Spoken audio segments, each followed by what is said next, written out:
Haya, watika ni weche mag tuke ni jatugo e team mar rugby mar jotugo 15 koni kod kocha Grace Adhiambo omi mich kaka jatugo maber moloyo mar dwe mokalo, mich michwalo kod jofwambo weche tuke pacho kae miluongo ni S-Jack.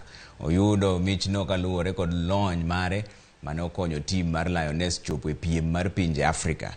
Negi chopo kanyo tok loyo team mar Uganda kod Zambia e piem mane obedo e boma ma Kampala.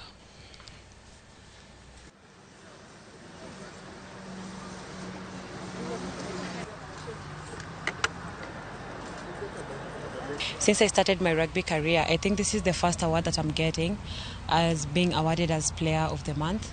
It's an honor to me and it's a great pleasure to be given the award today. Many rugby men and women are not employed. So if we will get this thing again next year, for you to employ some of the rugby women as you do for the athletes.